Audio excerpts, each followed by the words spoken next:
虽说游戏叫黑神话悟空，但你扮演的角色并不是悟空。齐田大圣早就死了，虽然取到了真经，封了斗战胜佛，但他并不喜欢天上的神仙生活，反而想念花果山的逍遥快活。可天庭哪敢把这样一个神通广大的猴子放得于管教之外？500年前他可曾大闹过天宫？哥哥们，饮了这杯，我们一起打上凌霄宝殿。于是天庭再次派杨戬前去捉拿悟空。天庭的忌惮似乎也合乎情理，可这帮天兵天将，天要杀花果山的猴子猴孙，我不懂的是，你他娘的杀我猴子猴孙！最终在一番大战过后，因为束缚自己的紧箍，齐田大圣最终殒命于花果山顶。之后，大圣的尸骨如他出生时一般，化为了一颗石头。但悟空虽然身死，他的神魂并未消散，而是化为了6件灵物，散布各处。游戏的天命即是收集它们，或许可以复活大圣。故我们玩家扮演的猴子被称为天命人。带领5剑术回归花果山之日，或是大圣复生之时。虽说叫天命人，但他却不止一个。老猴子的介绍里就有一句，他总是用一样的姿势，说着一样的开场白，就证明游戏一开场的剧情发生了无数次。老猴子在花果山送天命人出发，又在这儿等天命人回来，听天命人讲路上的故事，但他从未听说过2个完全相同的故事。从游戏的坏结局来看，前面所有天命人全都失败了，陷入了无尽的轮回。从第5章结尾的动画就可知，杀死悟空的并非杨戬一人，他的身后还站着5大妖王，分别是黑熊精、黄蜂大圣、黄眉大王、白眼魔君以及悟空的老友牛魔王。这对应了游戏前5章的最终 BOSS。 悟空神魂的5件灵物就在他们手上，以奖励他们讨伐大圣之功。今天我们要讲的就是游戏里的第1章黑风山。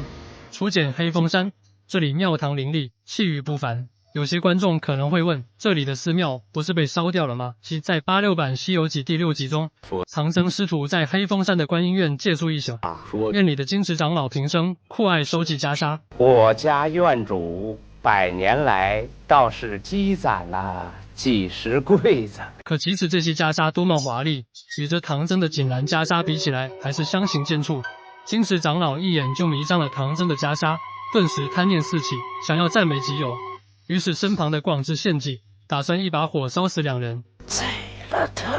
可悟空早就识破了他们的诡计，他从天庭借来避火罩，金池长老自作自受。这场大火不仅把寺院烧得一干二净，自己想要的袈裟还被山上的黑熊精偷了去。最终，金池长老死在了自己酝酿的大火中，黑熊精也被观音带去了南海。在游戏里，黑熊精再次回到了黑风山，自南海归来，他心怀壮志，是要在山中重振雄风。在南海，他学会了起死回生之术，于是他以自愿赴死的狼妖慰藉，救活了老友灵虚子。可不曾想，那老狼不愿意同族的气血续命，还魂后竟兀自离去了。在游戏里，我们可以找到老灵虚子的尸体。黑熊精怕群狼无首，乱了阵脚，无奈只好另选了一辈从师驮过来的苍狼精，继任了狼王，取名灵虚子。这也就是我们遇到的第1个妖王 BOSS。 至于广智与金池长老，游戏一开局我们便可遇到。在变成金蝉后，我们向右便可以看到金池长老的落影，向左则会遇到广智。因为当年献计害死了疼爱自己的金池长老，悔恨不已，所以从此闭关修炼，不再出山。在击败广智后，可以敲响着身后的钟，连续敲响3口钟，便可解锁游戏的隐藏剧情。这与当年悟空敲钟呼应。另外2口钟分别在击败广谋和白衣修士后解锁。最终，我们来到了金池长老的幻境，幻境由他生前的执念铸成。虽然活了270岁，修行了无数年，但贪念却丝毫不减。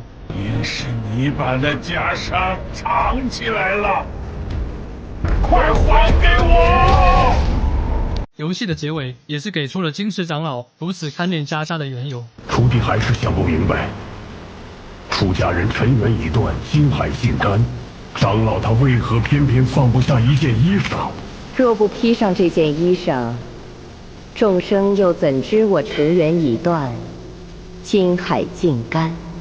一路过关斩将，我们最终打到了黑风大王门口。来此之后，他超度冤魂，复原经卷，伸展佛道。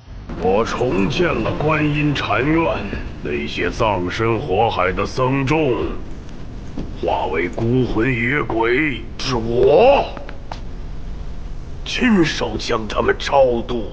我甚至把那些经书残卷一一复原。可这些都掩盖不了他参与谋害大圣、夺其灵物占为己有的事实。此时的他随观音修行多年，实力长进不少，可还是难以与天运业的实力抗衡。最终，他与我们约定前往山顶决斗。有种跟我来山顶会会！来到山顶，此时的他已现出原形。巨大的黑熊皮操作后，最终我们扮演的天命人还是成功击败了黑熊精。可他此刻人更有大心，打算带着大圣的灵物就此逃走。小偷有点手段，但大圣的灵物好似突然显灵，他这等实力怎能驾驭得住？最终从天上摔过脚，只得求饶。